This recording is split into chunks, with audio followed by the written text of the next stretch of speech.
Yang di Serang nggak jadi. Yang survei nggak jadi. Nah, survei tidak Salawat menentukan. dan salam semoga senantiasa tercurahkan di baginda kita Nabi Muhammad Sallallahu alaihi wasallam. kepada keluarganya, kepada para sahabatnya, dan mudah-mudahan kita mengikuti jejak sunnahnya. Subuh kali ini sebagai amanah yang diberikan oleh PIC kita yang sedang sholat untuk menyampaikan kuliah subuh sehubungan dengan kegiatan PKM kita. Saya akan mengungkapkan sedikit penjelasan tentang firman Allah Subhanahu wa taala dalam Al-Qur'an surah Al-Ankabut ayat 45. A'udzubillahi minasyaitonir rajim.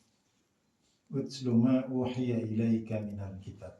Ya Muhammad, jelaskanlah olehmu apa yang telah diwahyukan oleh Allah kepadamu.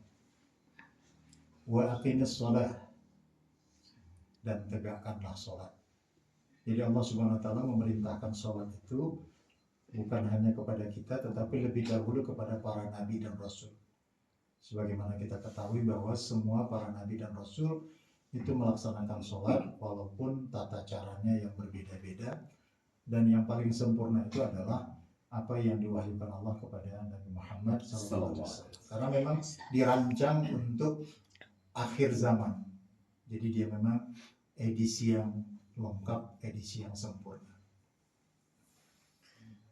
Wa aqimis shalah, kemudian lanjutannya innas sholata tanha 'anil fahsya'i wal munkar.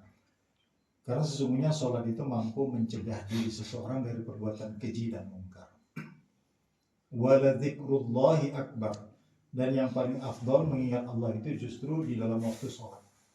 Wallahu ya'lamu ma tasna'un, dan Allah Maha mengetahui apa yang seorang hamba itu sedang kerjakan.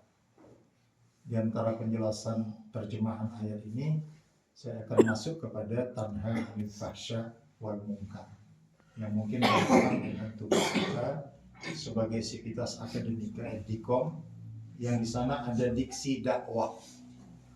Jadi dakwah itu ada dua, amar ma'ruf, mengajak orang kepada yang baik. Ini hampir tidak ada risiko. Iya. Tetapi yang kedua, kita mengenai nahi mungkar, mencegah orang dari perbuatan keji dan mungkar. Ini pasti mengundang risiko. Iya. Ya.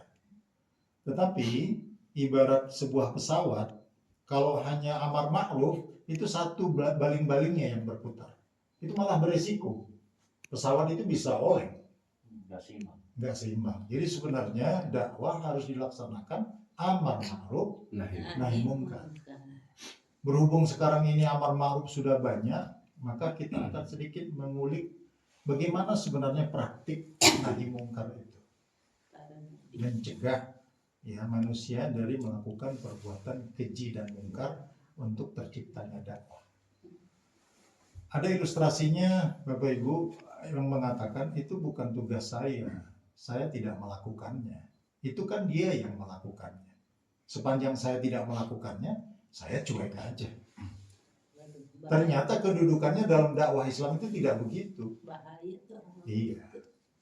Rasulullah SAW mengilustrasikan tugas amar ma'ruf nahi mungkar itu seperti seorang yang ada di dalam sebuah kapal, sebuah perahu.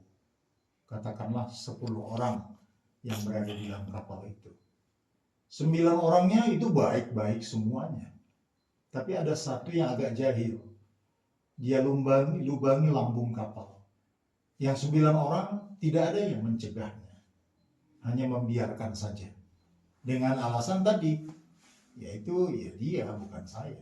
Tetapi secara sunnatullah, Bapak Ibu, ketika lambung kapal telah berlubang dan air masuk, tidak hanya mencelakakan si pelaku kejahatan tadi, tetapi akan mencelakakan semua isi kapal yang ada.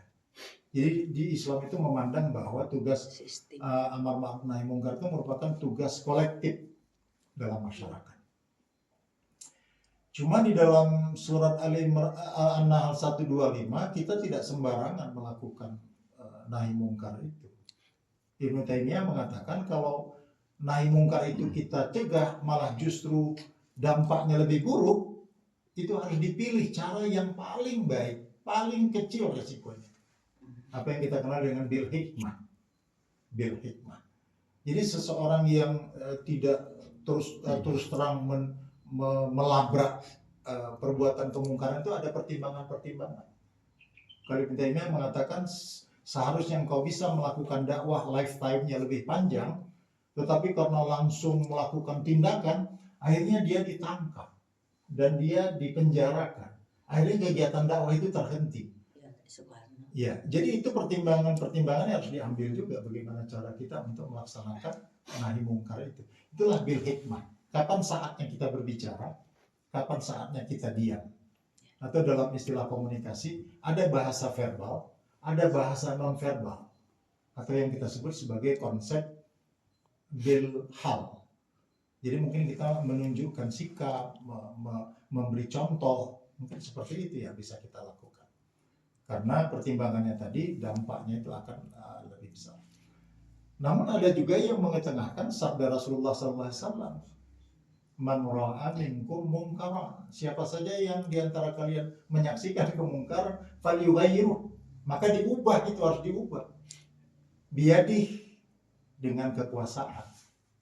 Ya, kita dalam lingkup kampus itu ada struktur. Nah, jadi kalau ada sesuatu di lingkup kita yang tidak sesuai, maka yang paling bertanggung jawab itu adalah mereka-mereka yang diamanahi kekuasaan. Juga harus melihat bagaimana kita melakukannya tentunya. Jadi tidak sembarangan juga. Kalau kita tidak memiliki kekuasaan, maka babilisani, dengan lisan, dengan motivasi, dengan dengan sikap persuasif. Bagaimana cara kita mengubah perilaku seseorang dengan menumbuhkan kesadarannya, tetapi dia tidak tersinggung.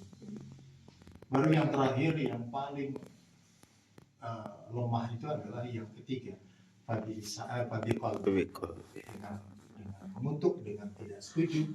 Tapi itu kategorinya adalah adhaful iman, selemah-lemah